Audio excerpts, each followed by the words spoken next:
सुनो, मैं तुम्हें समाज से भागने को नहीं कह रही हूँ। मैं तुम्हें लोगों से नफरत करना भी नहीं सिखा रही हूँ। मैं तुम्हें केवल अपने पास लौटने की बात कर रही हूँ। क्योंकि जो व्यक्ति हर समय दूसरों के बीच खोया रहता है, वह धीरे धीरे खुद से दूर हो जाता है। और जो खुद से दूर हो गया, वह जीवन में आगे कैसे बढ़ेगा। अकेले रहो, इस वाक्य को गलत मत समझ लेना। अकेले रहने का अर्थ अकेलापन नहीं है। अकेले रहने का अर्थ है अपने साथ सहज होना। अकेलापन दुख है। अकेलापन अभाव है, लेकिन एकांत समृद्धि है। एकांत पूर्णता है। दुनिया तुम्हें अकेलेपन से डरना सिखाती है, क्योंकि जो आदमी अकेले रहना सीख लेता है, वह भीड़ का गुलाम नहीं रहता। भीड़ चाहती है कि तुम हमेशा बोलते रहो, बताते रहो, समझते रहो, साबित करते रहो। क्योंकि जो आदमी लगातार बोलता रहता है, वह सोच नहीं पाता, और जो सोच नहीं पाता, वह जाग नहीं पाता। इसीलिए मैं कहती हूँ कि कम बोलो। कम बोलने का अर्थ चुप रहना नहीं है। कम बोलने का अर्थ है ज़रूरत से ज़्यादा मत बोलो। जब तुम ज़्यादा बोलते हो, तो शब्द तुम्हें चलाने लगते हैं, और जब तुम कम बोलते हो, तो तुम शब्दों के मालिक रहते हो। ध्यान से देखो, जिस आदमी को हर बात पर कुछ कहना है, वह भीतर से अशांत है। शांत आदमी अपनी उपस्थिति से बोलता है। अशांत आदमी अपने शब्दों से शोर करता है। अब एक गहरी बात सुनो। जीवन में आगे बढ़ने वाले लोग कम बोलते हैं, ज़्यादा सुनते हैं, और सबसे ज़्यादा देखते हैं। देखना सबसे ऊंची क्रिया है, क्योंकि देखने में अहंकार नहीं होता। जब तुम बोलते हो, तो तुम केंद्र में आ जाते हो। जब तुम देखते हो तो सत्य केंद्र में आ जाता है। अब एक दृष्टांत सुनो। एक युवक हमेशा बोलता रहता था। हर सभा में, हर चर्चा में, हर जगह वह अपनी राय देता था। एक दिन वह गुरु के पास गया और बोला, मैं आगे क्यों नहीं बढ़ पा रहा हूँ। गुरु ने कहा, क्योंकि तुम हमेशा बाहर बहते रहते हो। गुरु ने उसे एक सप्ताह मौन रखने को कहा। पहले दिन वह बेचैन रहा। दूसरे दिन उसने खुद को सुना। तीसरे दिन उसने अपने विचारों को देखा। 7वें दिन उसने कहा, मैं बदल गया हूँ।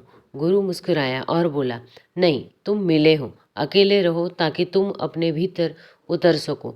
कम बोलो ताकि भीतर की आवाज़ सुनाई दे सके। और जब भीतर की आवाज़ सुनाई देने लगे, तब जीवन में आगे बढ़ना संघर्ष नहीं रहता, क्योंकि तब तुम किसी और की नकल नहीं करते। तब तुम अपने स्वभाव से चलते हो। याद रखो, दुनिया में आगे बढ़ने वाले भीड़ से नहीं, एकांत से पैदा होते हैं। भीड़ सिर्फ रास्ता देती है, एकांत दिशा देता है। सुनो, अब हम उस जगह पहुंच रहे हैं जहां से अधिकांश लोग पीछे लौट जाते हैं। उस जगह का नाम है डर। तुम कहते हो, मुझे अकेले रहना अच्छा नहीं लगता, लेकिन सच यह नहीं है। सच यह है कि तुम्हें अपने साथ रहना अच्छा नहीं लगता। अकेलेपन से कोई नहीं डरता। डर लगता है अपने ही भीतर उठती आवाज़ों से। जब तुम अकेले होते हो, तो कोई नहीं रहता जिससे तुम भाग सको। ना दोस्तों, ना मोबाइल, ना बातचीत। तब तुम सीधे अपने सामने खड़े हो जाते हो, और मन इस क्षण सबसे ज़्यादा डरता है। मन कहता है कि कुछ करो, किसी से बात करो, कहीं चले जाओ, क्योंकि मन जानता है कि यदि तुम चुपचाप अपने साथ बैठ गए, तो उसका राज खुलने लगेगा। अब ध्यान से समझो, मन का अस्तित्व भागने पर टिका है। वह कभी भविष्य में भागता है, कभी स्मृतियों में, कभी लोगों में। अकेलापन मन के लिए सबसे बड़ा खतरनाक है, क्योंकि अकेलापन में ही मन की कई सहारा नहीं मिलता। इसीलिए मन अकेलेपन को डरावना बना देता है। वह कहता है कि तुम उदास हो जाओगे, तुम पागल हो जाओगे, तुम पीछे रह जाओगे। यह सब झूठ है। मैंने हजारों उन लोगों को देखा है जो अकेले नहीं रह पाते। वे भीतर से खोखले होते हैं, और जो अकेले रहना सीख लेते हैं, उनके भीतर एक शक्ति जागने लगती है। अब एक दृष्टांत सुनो। एक बच्चा पहली बार अकेले कमरे में सोया। वह डर गया। उसने रोना शुरू किया। माँ ने बत्ती जलाई और कहा, देखो, कुछ भी नहीं है। लेकिन डर कम हुआ। फिर माँ ने कहा, मैं यही हूँ। डर तुरंत कम हो गया। सबसे सबसे पहले समझे, डर अंधेरे से नहीं था, डर अकेले होने से नहीं था, डर था ना होने का। अब बड़ा होकर तुम वही कर रहे हो।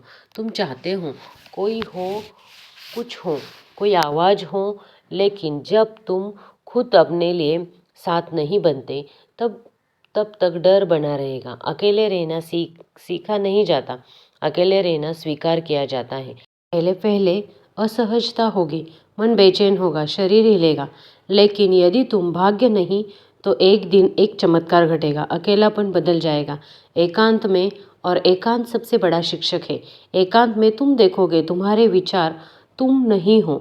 एकांत में तुम देखोगे तुम्हारी भावनाएं आती जाती है, और एकांत में तुम पहली बार अपने केंद्र को महसूस करोगे। याद रखो, डर का अर्थ है तुम सीमा पर खड़े हो, और सीमा पर या तो तुम लौट सकते हो या तुम उड़ सकते हो। जो लौट जाते हैं वे भीड़ में खो जाते हैं, जो ठहर जाते हैं वे स्वयं बन जाते हैं। सुनो, अब हम शब्दों की भीड़ से बाहर निकलेंगे, क्योंकि व्यक्ति जीवन में आगे बढ़ता है वह शब्दों से नहीं, मौन से चलता है। लोग सोचते हैं जो ज़्यादा बोलता है वही ज़्यादा जानता है। यह भ्रम होता है। अक्सर जो ज़्यादा बोलता है वह ज़्यादा असुरक्षित होता है। बोलना मन की बेचैनी का सबसे आसान रास्ता है। जब भीतर अशांति होती है तो शब्द बाहर बहने लगते हैं। शांत आदमी बोलने से पहले ठहरता है, अशांत आदमी बोलकर ठहरना चाहता है। अब समझो, लोग ज़्यादा क्यों बोलते हैं? वे बोलते हैं क्योंकि वे सुने जाना चाहते हैं। वे बोलते हैं क्योंकि वे खुद को साबित करना चाहते हैं। वे बोलते हैं क्योंकि वे अकेले पड़े से डरते हैं। लेकिन ध्यान रखना, जो खुद को जान लेता है उसे साबित करने की ज़रूरत नहीं रहती। अब एक गहरी बात सुनो, शब्द ऊर्जा खाते हैं। हर बार जब तुम बिना ज़रूरत बोलते हो तो तुम्हारी ऊर्जा बाहर जाती है। इसीलिए दिन के अंत में बहुत लोग थके हुए नहीं, खाली होते हैं। वे कहते हैं मैंने कुछ किया नहीं, फिर भी थक गया। उन्होंने किया नहीं, उन्होंने बोला है। अब एक दृष्टांत सुनो। एक आदमी पूरा दिन शिकायत करता था। शाम को वह कहता है बहुत थक गया हूँ। गुरु ने कहा तुमने काम नहीं किया, तुमने शब्दों से खुद को निचोड़ लिया। अब समझो, मौन क्या है? मौन बोलना बंद करना नहीं है। मौन अनावश्यक बोलना, झूठ जाना है। मौन का अर्थ यही नहीं है कि तुम कभी ना बोलो। मौन का अर्थ है जब बोलो तो पूरा बोलो। कम शब्द, सटीक शब्द, सच से निकले शब्द, ऐसे शब्द शोर नहीं बनाते, वे संकेत बनाते हैं। यही कारण है कि बुद्ध, महावीर, लाओ से कम बोलो। उनके शब्द कम थे लेकिन भारी थे। वे शब्द नहीं थे, वे अनुभव थे। अब समझो, कम बोलने से क्या घटता है? पहली बात, तुम ज़्यादा सुनने लगते हो, और सुनना सबसे बड़ी बुद्धिमत्ता है। जो सुन सकता है वह सीख सकता है। दूसरी बात, तुम अपने विचार स्पष्ट देख पाते हो। जब तुम बोलते नहीं तो मन खुलकर सामने आ जाता है, और जो मन को देख लेता है वह मन से बंधा नहीं रहता। तीसरी बात, तुम्हारी परिस्थिति गहरी हो जाती है। लोग महसूस करते हैं यह आदमी कुछ अलग है, क्योंकि वह शब्दों से नहीं, मौन से बोल रहा है। अब एक बहुत महत्वपूर्ण चेतावनी, कम बोलना दमन नहीं होना चाहिए। यदि तुम गुस्सा दबा रहे हो और बाहर से चुप हो तो यह मौन नहीं है, यह जमा हुआ जहर है। मौन तब वो होता है जब भीतर कुछ दबा नहीं होता है, जब भीतर सब देखा गया हो। इसीलिए मैं कहती हूँ, पहले देखो फिर बोलो। देखना मौन को जन्म देता है। सुनो, अब मैं तुम्हें उस स्तोत्र की ओर ले जा रही हूँ जहाँ से जीवन की सारी ऊर्जा आती है। उस स्रोत का नाम है एकांत। लोग समझते हैं कि ऊर्जा खाने से आती है, आराम से आती है, लोगों से मिलकर आती है। यह आधा सच है। असल ऊर्जा आती है अपने साथ होने से। जब तुम लगातार लोगों के बीच रहते हो, लगातार बोलते हो, लगातार प्रतिक्रिया करते हो तो तुम्हारी ऊर्जा बाहर बहती रहती है। तुम ध्यान नहीं देते, लेकिन हर बातचीत थोड़ी थोड़ी ऊर्जा से लेकर ले जाती है। इसीलिए बहुत लोग कहते हैं मैं कुछ किए बिना थक गया हूँ। उन्होंने काम नहीं किया, उन्होंने खुद को लुटाया है। अब समझो, एकांत क्या करता है? एकांत ऊर्जा को वापस बुलाता है। जब तुम अकेले बैठते हो, कुछ नहीं करते, कुछ नहीं बोलते, तो ऊर्जा धीरे धीरे घर लौट आती है। और यह ऐसा है जैसे नदी समुद्र से फिर अपने स्रोत की ओर बहने लगे। पहले पहले अजीब लगेगा, क्योंकि जब ऊर्जा वापस आती है तो पुराने घाव देखने लगते हैं। मन कहेगा यह अच्छा नहीं है, कुछ करो, ध्यान हटाओ। यही अधिकांश लोग भाग जाते हैं। लेकिन यदि तुम थोड़ी देर ठहर सको तो वही बेचैनी धीरे धीरे शक्ति बन जाती है। अब एक दृष्टांत सुनो। एक मनुष्य था, वह हमेशा तना रहता था।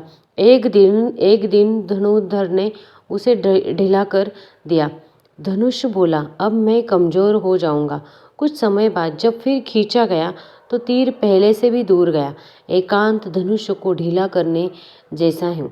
जो आदमी कभी ढीला नहीं पड़ता है वह एक दिन टूट जाता है। अब समझो, एकांत और सृजन का संबंध। दुनिया की सारी महान रचनाएं एकांत में पैदा हुई है। कविता भीड़ में नहीं आती है, संगीत शोर में नहीं उतरता है, दृष्टि बहस में नहीं जन्म लेती है, वे मौन में जन्म लेती है। क्यों? क्योंकि सृजन भीतर से आती है और भीतर तब खुलता है जब बाहर कम हो जाता है। अब सोचो, अकेले रहने से डर क्यों लगता है? क्योंकि एकांत तुम्हारे सामने खड़ा कर देता है और अपने सामने खड़े होने का साहस बहुत कम लोगों में होता है। लेकिन वही साहस जीवन में आगे ले जाता है। याद रखो, भीड़ में सुरक्षा होती है लेकिन दिशा नहीं। दिशा एकांत में मिलती है। जो आदमी अपनी दिशा नहीं जानता वह कितना भी तेज चले कहीं नहीं पहुंचता। एकांत तुम्हें रुकने का साहस देता है और जो रुक सकता है वही सही दिशा में चल सकता है। सुनो, अब मैं एक बहुत जरूरी भ्रम तोड़ने जा रहा हूँ। क्योंकि तुम कहते हो मैं जीवन में आगे बढ़ना चाहती हूँ, लेकिन रुक कर पूछो आगे किस दिशा में। अधिकतर लोग आगे बढ़ने का अर्थ समझते हैं और ज़्यादा पाना और ज़्यादा बढ़ना और ज़्यादा दिखना। मैं तुमसे कहती हूँ यह आगे बढ़ना नहीं है, यह केवल भीड़ में तेज चलना है। आगे बढ़ना तेज चलना नहीं है, आगे बढ़ना है सही दिशा में चलना। और भीड़ में सही से नहीं चल सकते। दिशा एकांत से मिलती है। भीड़ तुम्हें गति देती है, एकांत तुम्हें दिशा देता है। अब समझो, लोग क्यों थक जाते हैं? वे दिन रात भागते रहते हैं लेकिन भीतर भीतर कोई नहीं पहुंचता। क्यों? क्योंकि वे दूसरों की मंजिल अपनी मंजिल समझ लेते हैं। दूसरों की परिभाषा में जीने वाला व्यक्ति कभी संतुष्ट नहीं होता। अब एक दृष्टांत सुनो। एक आदमी पहाड़ पर चढ़ रहा था। वो बहुत तेज था, सबको पीछे छोड़ रहा था। थोड़ी देर बाद उसे लगा मैं गलत पहाड़ पर हूँ। समझे, तेज होना व्यर्थ है यदि दिशा गलत हो। अब समझो असली प्रगति क्या है। असली प्रगति भीतर घटती है जब तुम कम प्रतिक्रियात्मक हो जाते हो, जब तुम कम भयभीत हो जाते हो, जब तुम दूसरों पर कम निर्भर हो जाते हो। यह उपलब्धियाँ किसी प्रमाण पत्र में नहीं मिलती, लेकिन यही तुम्हें अडिग बनाती है। दुनिया के लोग से डरते हैं क्योंकि उन्हें खरीदा नहीं जा सकता, डराया नहीं जा सकता। भीड़ में घसीटा नहीं जा सकता। मैं कैसे मदद करती हूँ? जो व्यक्ति कम बोलता है वह कम उलझता है। वह हर बहस में अपनी ऊर्जा नहीं गंवाता और जो ऊर्जा बहस में नहीं जाती वह सृजन में लगती है। वह समझो, अकेले रहना आगे बढ़ने में कैसे सहायक है। जो अकेला रह सकता है वह गलत संगत में फंसता नहीं। वह सिर्फ इसलिए कहीं नहीं रुकता कि उसे डर लगता है। अकेले रह सकने वाला व्यक्ति स्वतंत्र निर्माण कर लेता है और जीवन में आगे वही बढ़ता है जो अपने निर्णय खुद लेता है। अब एक गहरी बात सुनो। आगे बढ़ना ऊपर जाना नहीं है, आगे बढ़ना गहरा जाना है। ऊपर जाने वाले जल्दी गिरते हैं, गहरे जाने वाले स्थिर रहते हैं। जब तुम अपने भीतर गहरे उतरते हो तो तुम्हारे कर्म अपने आप परिपक्व हो जाते हैं। तब सफलता तुम्हारे पीछे आती है और जो व्यक्ति सफलता के पीछे भागता है वह अक्सर खुद को खो देता है। सुनो, अब मैं तुम्हें एक असुविधाजनक सत्य बताने जा रही हूँ। दुनिया तुम्हें आगे बढ़ते हुए नहीं देखना चाहती है, वो चाहती है कि तुम उस जैसे रहो। भीड़ का एक ही नियम है, अलग मत दिखो। जो अलग दिखता है उससे भी भीड़ घबराती है, क्योंकि अलग व्यक्ति भीड़ के झूठ को उजागर कर देता है। भीड़ कहती है ऐसे कपड़े पहनो, ऐसे ऐसे सोचो, बोलो, ऐसे जियो, और तुम सोचते हो अगर नहीं किया तो मैं पीछे रह जाऊंगा। यही डर तुम्हें भीड़ में बांध रखता है। लेकिन ध्यान रखना, भीड़ में रहने से सुरक्षा मिलती है, लेकिन स्वतंत्रता नहीं। और बिना स्वतंत्रता के आगे बढ़ना संभव नहीं है, क्योंकि आगे बढ़ने का अर्थ होता है अपने भीतर से चलना। अब समझो भीड़ कैसे काम करती है। भीड़ तुमसे तुम्हारी मौलिकता छीन लेती है। वह तुम्हें तुलना सिखाती है। वह आगे है, वह ज़्यादा सफल है, वह ज़्यादा सम्मानित है। तुलना आत्मा का सबसे बड़ा जहर है। जो व्यक्ति तुलना में जीता है वह कभी शांत नहीं हो सकता, और अशांत व्यक्ति आगे नहीं बढ़ता, वह बस भागता है। अब एक दृष्टांत सुनो। एक मछली समुद्र में रहती थी। उसने सुना नदी में रहने वाली मछलियाँ ज़्यादा तेज होती है। वह नदी में चली गई, वहाँ वह मर गई। समझे, तेज होना पर्याप्त नहीं है, अपने स्वभाव में होना सबसे जरूरी है। भीड़ तुम्हें तुम्हारे स्वभाव से दूर ले जाती है, एकांत तुम्हें वापस तुम्हारे स्वभाव में लाता है। इसीलिए जो व्यक्ति अकेले रह सकता है वह भीड़ के दबाव में नहीं आता। वह फैशन से नहीं, अंतर्दृष्टि से चलता है। अब समझो, भीड़ से अलग होने का मतलब क्या नहीं है। इसका मतलब समाज छोड़ना नहीं है। इसका मतलब लोगों से नफरत करना नहीं है। इसका मतलब है भीतर से स्वतंत्र होना। तुम भीड़ में रह सकते हो, लेकिन भीड़ तुम्हारे भीतर ना रहे। यही स्वतंत्रता है। अब एक बहुत महत्वपूर्ण बात, जो व्यक्ति अकेले चलने का साहस रखता है वह अकेले नहीं रहता। धीरे धीरे उसके आसपास सभी लोग इकट्ठा हो जाते हैं, क्योंकि सत्य को पहचान लेता है। लेकिन पहले तुम्हें भीड़ से अलग होना पड़ेगा। सुनो, अब मैं उस शब्द को छूने जा रही हूँ जिसके पीछे पूरी दुनिया भाग रही है। वो है सफलता। और शायद तुम भी दुनिया में सफलता की एक बहुत शोर वाली परिभाषा बना दी है। ज़्यादा पैसा, ज़्यादा पहचान, ज़्यादा तालियां। लेकिन मैं तुमसे कहती हूँ, यह सफलता नहीं है, यह केवल प्रदर्शन है। सफलता का असली प्रश्न यह है कि तुम्हारे पास क्या है। असली प्रश्न है तुम क्या हो। मैंने ऐसे लोग देखे हैं जिनके पास सब कुछ है, लेकिन वे अपने साथ बैठ नहीं सकते। और मैंने ऐसे भी देखे हैं कि जिनके पास बहुत कम है, लेकिन वे अपने भीतर घर पर है। अब बताओ कौन सफल है। दुनिया बाहरी उपलब्धियों को गिनती है, चेतना भीतरी शांति को पहचानती है। अब एक दृष्टांत सुनो। एक व्यक्ति बहुत ऊंचे पद पर पहुंचा। लोगों ने कहा तुम सफल हो गए।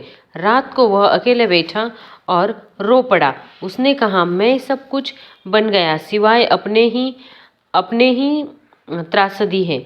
अब समझो क्यों सफलता अक्सर खालीपन लाती है, क्योंकि लोग सफलता तक पहुंचते पहुंचते खुद को खो देते हैं। वे जो नहीं है वह जान बनते हैं, और जो है वह धीरे धीरे मर जाता है।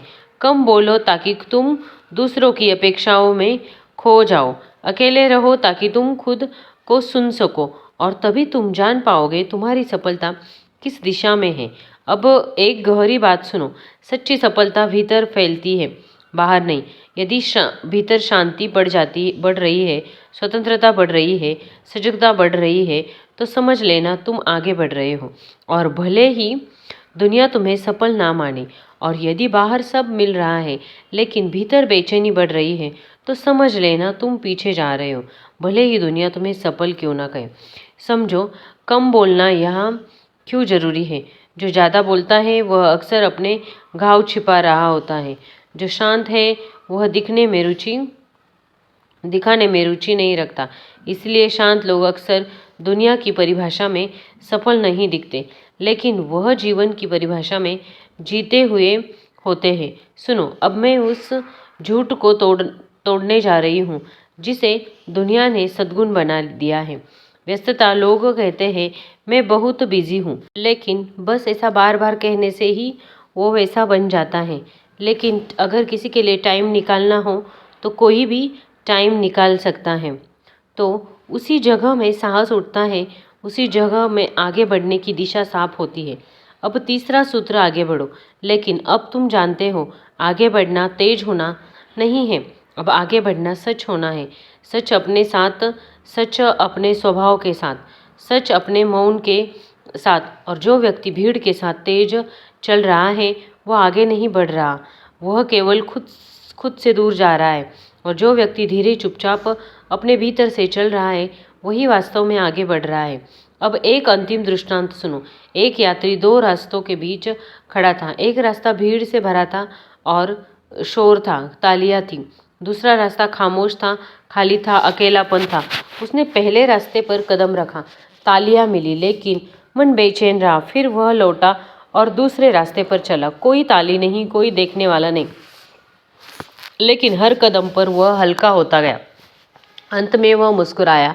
उसने कहा, मैं पहुंच गया, कहा अपने पास। यही अंतिम बोध है जीवन में। वास्तव में आगे वही बढ़ता है जो अकेले रह सकता है, कम बोल सकता है और भीतर से चल सकता है। भीड़ तुम्हें पहचान दे सकती है, मौन तुम्हें स्वयं दे सकता है, और स्वयं को पाए बिना कोई भी प्रगति सच्ची नहीं होती है। इसलिए अंत में मैं तुम्हें कोई आदेश नहीं देना चाहती, मैं केवल एक संदेश छोड़ती हूँ। अकेले बैठ सको तो बैठो, बोलने की ज़रूरत ना ही तो चुप रहो, और जब चलो तो भीतर से चलो। यही जीवन का सबसे छोटा सूत्र है। आज की वीडियो में बस इतना ही। अगर आपको वीडियो अच्छा लगा होगा तो प्लीज़ वीडियो को लाइक करें। चैनल पे नए हो तो चैनल को सब्सक्राइब भी ज़रूर कीजिएगा, ताकि आपको ऐसे ही मोटिवेशनल वीडियोस इस चैनल पर मिलते रहेंगे। मिलते हैं फिर नेक्स्ट वीडियो में। तब तक के लिए हैप्पी रहिए, खुश रहिए, बाय बाय।